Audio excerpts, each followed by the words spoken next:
وحده لا شريك له ونشهد أن سيدنا ومولانا محمدا عبده ورسوله صلى الله تعالى عليه وعلى آله وأصحابه وبارك وسلم تسليما كثيرا أما بعد فأعوذ بالله من الشيطان الرجيم بسم الله الرحمن الرحيم لا إكراه في الدين قد تبين الرشد من الغي فمن يكفر بالطاغوت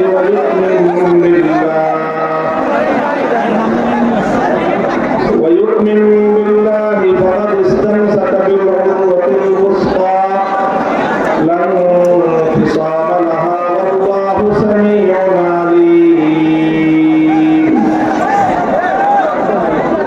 بارك الله لنا ولكم في القرآن العظيم ونفعنا وإياكم بالآيات والذكر الحكيم. اللهم صل على محمد وعلى آل محمد كما صليت على إبراهيم وعلى آل إبراهيم إنك حميد مجيد. اللهم بارك على محمد وعلى آل محمد كما باركت على إبراهيم وعلى آل إبراهيم إنك حميد مجيد.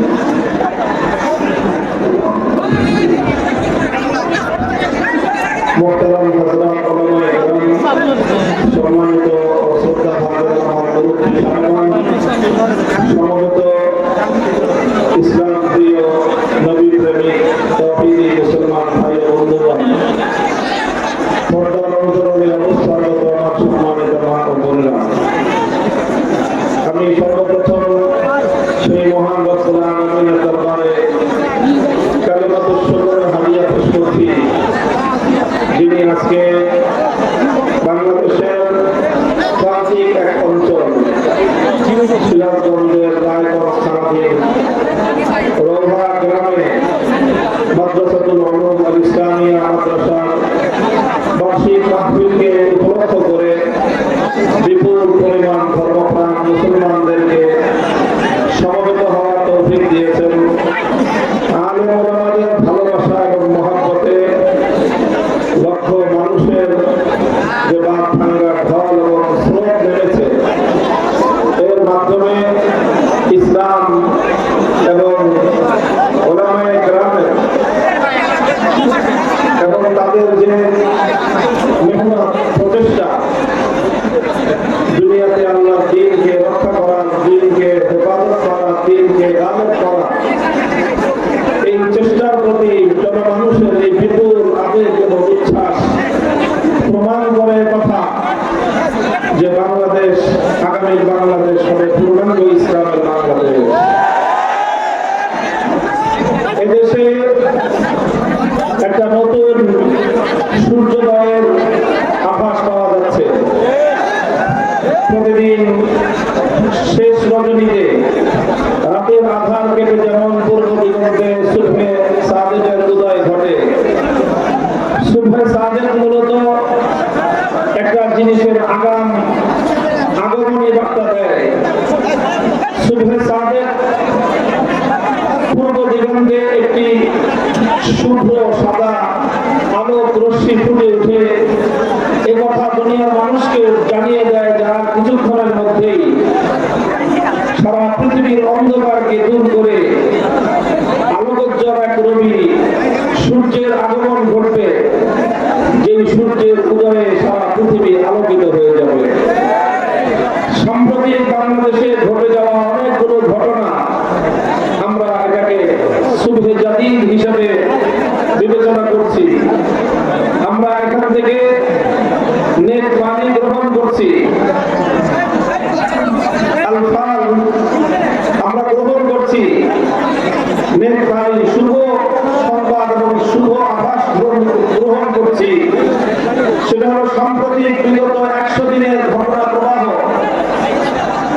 বাংলাদেশের মানুষকে নতুন ভাবে আশান্বিত করছে যে আগামীতে একটা বিপ্লব হবে বাংলাদেশে, সেই বিপ্লব হবে পরিপূর্ণ ইসলামকে বিজয়ী করার বিপ্লব। এদেশের নতুন প্রজন্ম, বাংলাদেশের ভবিষ্যৎ যারা সম্ভাবনা, শুধু মাদ্রাসার ছাত্ররাই নয়, বরং স্কুল, কলেজ, ইউনিভার্সিটির ছাত্ররাও, তারাও আজ ব্যাপকভাবে ইসলামের দিকে ধাবিত হচ্ছে। তারা বাংলাদেশ থেকে জঞ্জাল পরিষ্কার করার জন্য ঐক্যবদ্ধ হয়েছে। তাদের এই ঐক্য, তাদের এই প্রচেষ্টা এবং তাদের এই আত্মত্যাগ এবং কোরবানি, এটা বাংলাদেশকে এক সম্ভাবনা দেখাচ্ছে। সেই সম্ভাবনাটা হলো যে ইনশাআল্লাহ বাংলাদেশে পরিপূর্ণ ইসলাম প্রতিষ্ঠিত হবে। আমরা যার যার জায়গা থেকে সেই প্রস্তুতি গ্রহণ করি। আজকের এই মাহফিল মাদ্রাসাতুল উলুম আল ইসলামিয়ার এই অঙ্গনে, এই চত্বরে আপনারা যেভাবে উপস্থিত হয়েছেন, বহু মানুষ এখানে এসেছেন তিন ধরনের খাইয়ে, একেবারে দূর দূর রাস্তাঘাট পর্যন্ত মানুষের এখানে ঢুকারও কোনো রাস্তা নেই। আমি আপনাদেরকে একটা সতর্ক বার্তা শোনাই যে এত মানুষের আমাদের এই আগমন, এটা যেরকম আমাদের সকলকে আনন্দিত করছে, উদ্বেলিত করছে, এটার দ্বারা ইসলামের একটা মুজাহারা হচ্ছে। ইসলামের মুজাহারা অর্থ হল যে ইসলামের পক্ষের একটা শোডাউন হচ্ছে, ইসলামের পক্ষের শোডাউন। এটাও ইসলামের মধ্যে উৎসাহিত করা হয়েছে।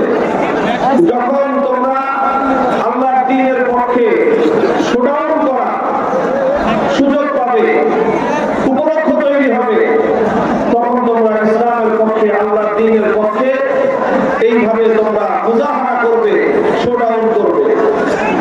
তবে মনে রাখতে হবে, ইসলামের পক্ষের এই শোডাউন গুলোতে, এই মুজাহারা গুলোতে কোন ব্যক্তি প্রদর্শনী, ব্যক্তির আত্মপ্রদর্শনী এখানে উদ্দেশ্য হওয়া চলবে না।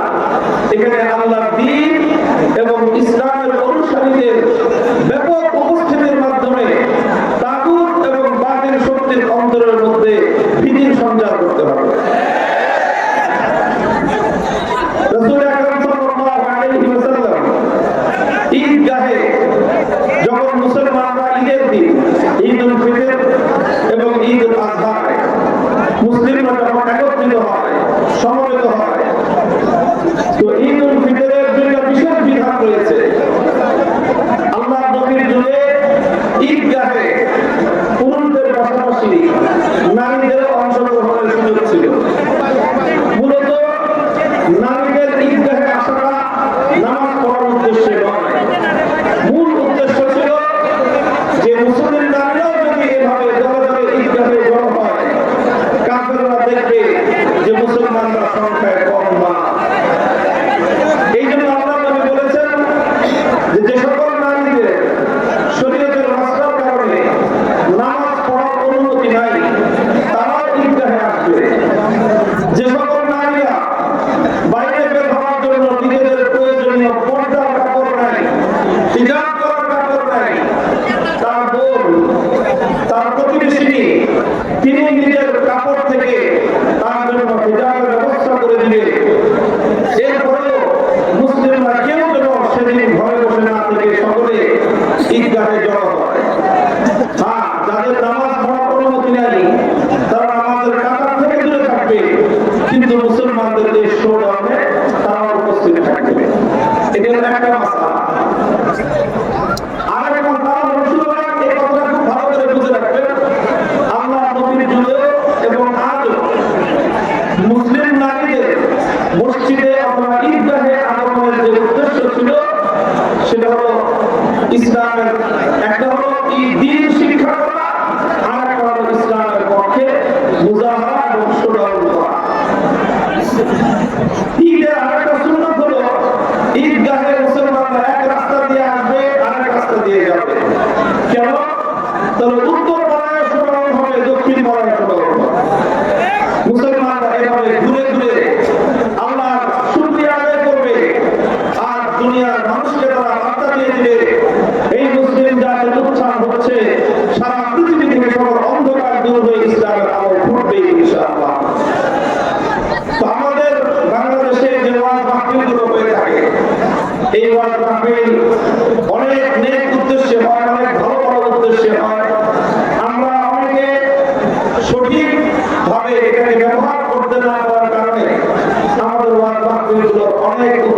এখন ব্যাহত হচ্ছে, ক্ষতিগ্রস্ত হচ্ছে, উদ্দেশ্য আমরা হাসিল করতে পারছি না।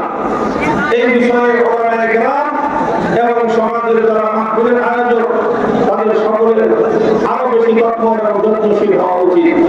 তবে একটা জিনিস হচ্ছে, সেটা হলো মাহফিলগুলোকে কেন্দ্র করে ধর্মপ্রাণ মুসলমানদের ব্যাপকভাবে ইসলামিক একটা মুজাহারা, একটা সুনাম হয়। আর এটাই সমস্ত ইসলাম বিদ্বেষী নাস্তিক মুরতাদদের অন্তরের মধ্যে জ্বালা এবং অন্তর জ্বালা সৃষ্টি করে দেয়। আপনারা দেখেছেন কিছুদিন আগে বাংলাদেশের প্রাণ কেন্দ্র সোহরাওয়ার্দী উদ্যানে লক্ষ লক্ষ তৌহিদি ধর্মপ্রাণ মুসলমানদের একটা জমায়েত হয়েছিল, শোডাউন হয়েছিল।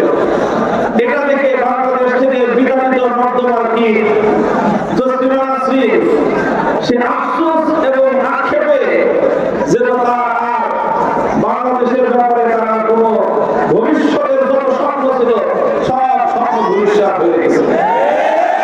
আমরা মনে করি দুর্বন্ধ বিদায়ী করি, তোমরা এভাবে ইসলামের উত্থান দেখে চলে পড়ে মরতে থাকো। আল্লাহ পাক রব্বুল আলামিন তার ইসলামের আলোকে সারা পৃথিবীর প্রতি ইঞ্চি ইঞ্চি মাটিতে প্রতিটি ঘরের কোনায় কোনায় ইসলামের আলো ছড়িয়ে পড়বে ইনশাআল্লাহ।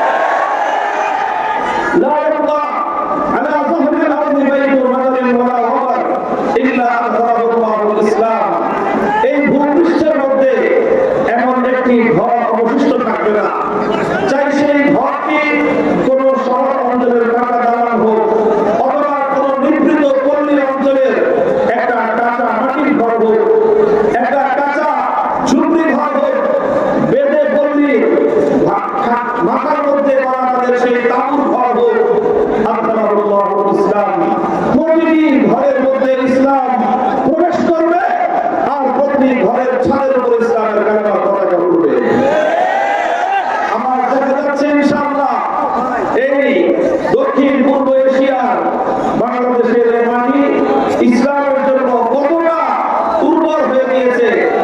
বিগত আগস্ট মাসের 5 তারিখ বিশ্ববাসীরা একটা ঝলক দেখেছে, একটা ঝলক দেখেছে যে কিভাবে এদেশের মানুষের অন্তরের মধ্যে যে মূর্তির ভালোবাসা বেড়ে দেওয়ার চেষ্টা করা হয়েছিল। সুযোগ পাওয়ার প্রথম প্রহরেই বাংলাদেশের মানুষ কোন নেতার প্রমাণ ছাড়া, কোন নেতার আদেশ ছাড়া, এমনকি কোন আইনের নির্দেশ দিতে হয়নি, তৌহিদ প্রকৃতি মানুষ, তৌহিদি জনতা, একত্ববাদ বিশ্বাসী বাংলার মুসলিম জনগণ, তারা 1 ঘন্টার মধ্যে সারা বাংলাদেশের সমস্ত জাতীয় স্থাপনাগুলোতে মূর্তি থেকে পবিত্র করেছে। আল্লাহ সেই ঘোষণা ছিল, ইয়া আইয়ুহাল মুদাথথির কুম ফাআনদির ওয়া রাব্বাকা ফাকাব্বির ওয়া সিয়াবাকা ফাতাহহির ওয়া রুজা ফাহজুর। আল্লাহ রাব্বুল আলামিন মুহাম্মদ আরবি সাল্লাল্লাহু আলাইহি ওয়াসাল্লামকে ঘোষণা দিয়েছিলেন, কম্বল গায়ে দিয়ে ঘুমিয়ে থাকার সময় নাই, হুজুর উঠেন, আপনার আল্লাহর বরকতের ঘোষণা করেন। আর আপনি আল্লাহর বরকতের ঘোষণা যখন করবেন, একই সঙ্গে মুসলিম সমাজকে মূর্তিমুক্ত করেন। আল্লাহর বরকত মূর্তির সঙ্গে সহাবস্থান করতে পারে না। এই জন্য বাংলাদেশে যে অভূতপূর্ব ঘটনা সংঘটিত হয়েছে, 15 বছর ধরে বাংলাদেশের মানুষের অন্তরের মধ্যে মূর্তি সংস্কৃতি প্রবেশ করার অনেক রকম আয়োজন করা হয়েছে।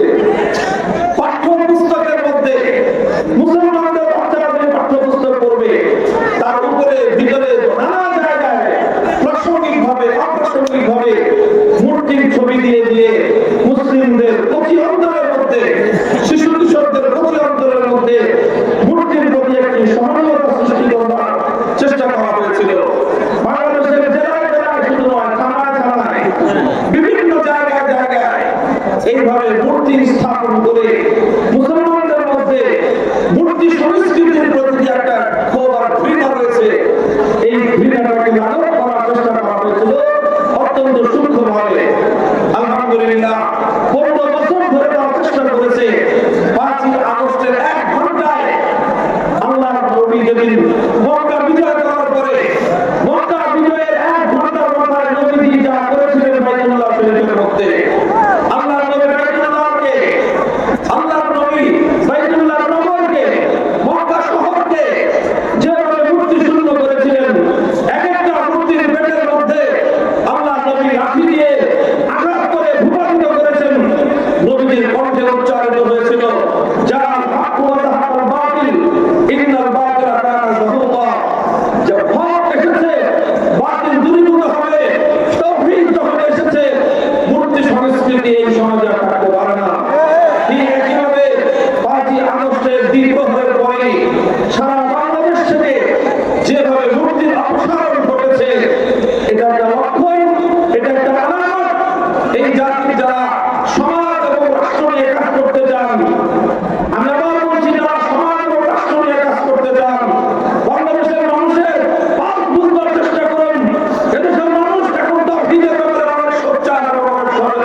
উচ্ছেদ হয়ে যাবে।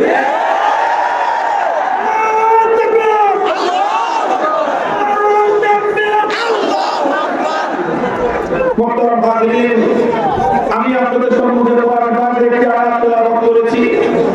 আমার আজকের আলোচনার বিষয়বস্তু খুব লম্বা না। আমি যে কথাটা বলতে চেয়েছিলাম এই কথাটা আমাকে বলে দেয়, আপনারা খুব ধীর এবং শান্ত থাকবেন। এখানে মানুষ জায়গা হয় 10,000, 20,000 মানুষ আছে, 50,000, এত বিপুল পরিমাণ মানুষ। সকলে যদি আমরা শৃঙ্খলা এবং শান্তি রক্ষা না করি, আল্লাহ না করুন কোনো একটা দুর্ঘটনা ঘটতে পারে। আর একটা দুর্ঘটনা আমাদের সকল আয়োজন, আমাদের সকল আনন্দকে মুহূর্তের মধ্যে বিষাদে পরিণত করবে, ম্লান হয়ে যাবে। এই জন্য সবাই একটু শান্ত থাকবেন। যতক্ষণ আলোচনা হয় শান্ত থাকবেন। আওয়াজ শোনা গেলেও শান্ত থাকবেন, আওয়াজ শোনা না গেলেও শান্ত থাকবেন, দেখা গেলেও শান্ত থাকবেন, দেখা না গেলেও শান্ত থাকবেন। কেউ কোনো কথা বলবেন না, ইনশাআল্লাহ। এভাবে মাহফিলটা শেষ করতে পারবো ইনশাআল্লাহ। বন্ধুগণ, আমি আল্লাহর কোরআনে একটি আয়াত তেলাওয়াত করেছি, যে আয়াতের মধ্যে আল্লাহ পাক রব্বুল আলামিন বলছেন, তাবায়ানা রুশদু মিনাল গায়ি ফামান ইয়াকফুর বিত-তাগুতি ওয়া ইউমিন বিল্লাহ। তাবায়ানা রুশদু মিনাল গায়ি, কোনটা সঠিক পথ আর কোনটা ভুল পথ, কোনটা হেদায়েতের পথ, কোনটা গোমরাহির পথ, কোনটা মুক্তির পথ, কোনটা ধ্বংসের পথ স্পষ্ট। মুক্তির পথ হলো এক আল্লাহর উপর ঈমানের পথ, ধ্বংসের পথ হলো তাগুতের উপর বিশ্বাস স্থাপন করার পথ। অর্থাৎ ফামান ইউমিন বিল্লাহি ওয়া ইয়াকফুর বিত-তাগুত, ফামান ইউমিন তাবায়ানা রুশদু মিনাল গায়ি ফামান ইয়াকফুর বিত-তাগুত ওয়া ইউমিন বিল্লাহ। যারা আল্লাহর উপর ঈমান আনয়ন করবে এবং তাগুতকে অস্বীকার করবে, ফাকাদ ইসতামসাকা বিল উরওয়াতিল উসকা, তারা একটা শক্ত হাতল ধারণ করলো। এমন একটা হাতল, যে হাতল ধরে থাকলে একজন মানুষ নির্বিঘ্নে জান্নাত পর্যন্ত পৌঁছে যেতে পারবে ইনশাআল্লাহ। এর জন্য দুটি বিষয়ের প্রয়োজন। কয়টা বিষয়? জোরে বলেন, কয়টা বিষয়? একটা হলো ঈমান বিল্লাহ, বলেন, একটা হলো ঈমান বিল্লাহ, আল্লাহর উপর নির্ভেজাল, খালেস, নিষ্কলুষ, ভেজাল মুক্ত ঈমান লাগবে। কি লাগবে? ভেজাল মুক্ত। কার উপর? কার উপর? আল্লাহর উপর নিষ্কলুষ, ভেজাল মুক্ত ঈমান লাগবে। সঙ্গে সঙ্গে ইয়াকফুর বিত-তাগুত, তাগুতকে অস্বীকার করতে হবে, তাগুতকে পরিত্যাগ করতে হবে। আমি এই বিষয়ে একটু কথা বলবো আপনাদের সামনে, আপনারা ধৈর্য ধরে শুনবেন। কথাটা বুঝবার বিষয়, এবং এই কথা আজকে বাংলাদেশের যে প্রেক্ষাপট তৈরি হয়েছে, এই প্রেক্ষাপটের সঙ্গে কেন প্রয়োজন আমার এই আলোচনা, সেটা আলোচনার শেষাংশে আমি আপনাদের সামনে আমার কথাগুলো এবং আমার কথার সারাংশ, আমার কথার যে ফলাফল, সেটাও আমি স্পষ্টভাবে আপনাদের সামনে উচ্চারণ করবো ইনশাআল্লাহ। আল্লাহ রব্বুল আলামিনের উপর ঈমান গ্রহণ করা, এই ঈমান, এটা হলো আসলুল উসুল। একজন মুমিনের উপর, একজন মানুষের উপর আল্লাহর পক্ষ থেকে যত বিধিবিধান আল্লাহর পক্ষ থেকে আরোপিত হয়েছে, সকল বিধানের মধ্যে সবচেয়ে গুরুত্বপূর্ণ বিধান হলো ঈমানের বিধান। ঈমানকে খালেস করতে হবে, ঈমানকে নির্ভেজাল করতে হবে। এটা হলো মানুষের উপর আল্লাহর পক্ষ থেকে সর্বপ্রথম নির্দেশ।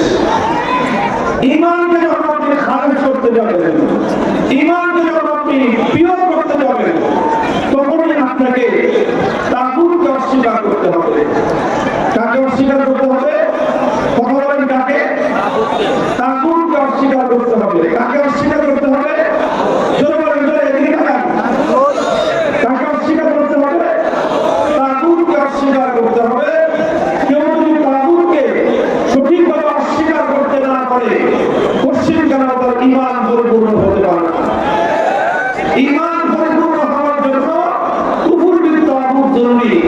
তাগুতের সঙ্গে কুফরি করতে হবে, তবে আল্লাহর উপর ঈমান পরিপূর্ণ হবে।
কেউ যদি আল্লাহর জায়গায় দুর্গাকে পূজা করে, তাহলে যে ইবাদত এক আল্লাহর জন্য নির্ধারিত ছিল, সে আল্লাহকে ইবাদত না করে দুর্গাকে পূজা করলো, তাহলে ইসলামের পরিভাষায় দুর্গাকে বলা হয় তাগুত। আল্লাহর ইচ্ছায় ইবাদত যদি দুর্গার না করে কেউ কালির করে, সরস্বতী করে, তাহলে এই সবগুলো হলো তাগুত। আল্লাহর নবীর যুগে লাত, মানাত, উজ্জা, হুবল এই সকল দেবদেবতা মানুষ পূজা করত। এই সকল দেবদেবতা ছিল সে যুগের তাগুত। আর এই যুগের তাগুত হলো এই জাতীয় যত দুর্গা, সরস্বতী, কালী, যে সকল মূর্তিগুলো মানুষ নিজের হাতে বানিয়ে মানুষ সেগুলোকে ইবাদত এবং পূজার আসরে বসিয়ে তাদের পূজা করে, তাদের ইবাদত করে, এগুলোকে বলা হয় তাগুত। কতটা পূজা গেল? বুঝতে পেরেছেন আপনারা? আরেকটা দৃষ্টান্ত দেই যে আল্লাহর জন্য নির্ধারিত সংরক্ষিত আসনে যেই বসবে সেই তাগুত হবে। যেরকম ইবাদতের একমাত্র উপযুক্তকে ঠিক তদ্রুপ আইন তৈরি করা, কি বললাম? আইন তৈরি করা, বিধান তৈরি করা, সর্বোচ্চ ক্ষমতা একমাত্র কার? বিধান তৈরি করা প্রশ্নহীন ক্ষমতা একমাত্র কার? বিধান তৈরি করবার সার্বভৌম ক্ষমতা একমাত্র কার? সার্বভৌম ক্ষমতা হলো একমাত্র আল্লাহ। সার্বভৌম ক্ষমতার অর্থ কি? সর্বোচ্চ ক্ষমতার অর্থ কি? প্রশ্নহীন ক্ষমতা থাকার অর্থ হলো যে বিধান করার পরে বুঝে আসুক বা না আসুক প্রশ্ন করা যাবে না। বিধান করার পরে বুঝে আসুক বা না আসুক সেই বিধানকে বাতিল করা যাবে না। বিধান করার পরে সেই বিধান বুঝে আসুক বা না আসুক সেই বিধানকে কোনোভাবে কটাক্ষ করা যাবে না। এইরকম ভাবে সেই বিধানের বিকল্প কোনো বিধান দেওয়া যাবে না। এইরকম বিধান দেওয়া, আইন তৈরি করা সর্বোচ্চ ক্ষমতাকে বলা হয় সার্বভৌম ক্ষমতা। তবে আইন তৈরি করবা এরকম চূড়ান্ত আর প্রশ্নহীন ক্ষমতা একমাত্র কার? প্রশ্ন করতে পারে তবে মানুষ কি কোনো বিধান বা আইন তৈরি করতে পারবে না? হ্যাঁ, মানুষ পারবে, আইন বা বিধান তৈরি করতে পারবে। মানুষের আইন তৈরি করার এখতিয়ার আছে, ক্ষমতা আছে, তবে মানুষের ক্ষমতাটা সর্বোচ্চ ক্ষমতা নয়। মানুষের ক্ষমতাটা প্রশ্নহীন ক্ষমতা নয়। মানুষ আইন করতে পারবে কতদূর পর্যন্ত? মানুষ আইন করতে পারবে এমন ভাবে যেন মানুষের কোনো তৈরি আইন আল্লাহর কোনো আইনের বিপরীত না হয়। মানুষের যে কোনো আইন, যে কোনো বিধান আল্লাহর যে কোনো বিধানের বিপরীত হবে, সঙ্গে সঙ্গে মানুষের সেই বিধান বাতিল করে করতে হবে। কাজে বুঝের কথা এই জায়গাটায়, এই জায়গাটা আমি এজন্য বলছি কথা, এজন্য বলছি আমাদের সমাজে এক সমস্যা হলো যে খাওয়া এক জায়গায়, পড়া এক জায়গায়, মরণ জায়গায় আরেক জায়গায়, রোগীর রোগ এক জায়গায়, চিকিৎসা করা এক জায়গায়। প্রচুর ঘটে আমাদের দেশে। আল্লাহ পাক আমাদের দেশের চিকিৎসা ব্যবস্থাকে এই বিষয় থেকে মুক্তি দান করুন। রোগ একটা, ডাক্তার সাহেব অপারেশন করে তার বিশাল 4 লাখ টাকা 10 লাখ টাকা বিল ধরা দিয়ে আরেক জায়গায় থেকে অপারেশন করা দিয়ে চলে গেছে। 3 দিন পরে দেখা যায় যে আবার দেশে তবে রোগ যেখানে সেখানে চিকিৎসা না করে অন্যত্র যতই চিকিৎসা করবো রোগীর যেরকম কোনো কল্যাণ হবে না। সমস্যা যেখানে সেই জায়গাটা এড়িয়ে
40 বারের কম হজ করে নাই।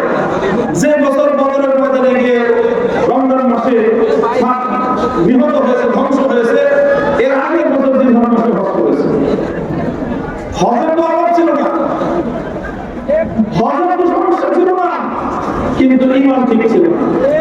ঈমান যদি ঠিক না থাকে, তুমি হজ করে লাভ হবে কি, নামাজ করে লাভ হবে কি, জানামাজ তালাশ করে লাভ হবে কি? জানামাজ তালাশ করে লাভ নাই। আগে ঈমান ঠিক করো, তারপর নামাজ। আগে ঈমান ঠিক করো, তারপরে হজ। আগে ঈমান ঠিক করো, তারপরে আমল। যদি ঈমান ঠিক না থাকে, বিশুদ্ধ না হয়, কোন আমলের কোনো পরিবর্তন না। ডক্টর মহাজনীর জন্য ঈমানের এই জায়গাটা আমি আপনাদেরকে একটু মেরামত করার চেষ্টা করতেছি। যে ঈমানের জন্য জরুরি হলো সর্বপ্রথম ঈমানের যে অংশ, ঈমানের যে মৌলিক ব্যাখ্যা, মৌলিক বিষয়, সেটা হলো তাওহীদ। ঈমানের প্রথম বুনিয়াদ কি? তাওহীদ। তাওহীদ মানে কি?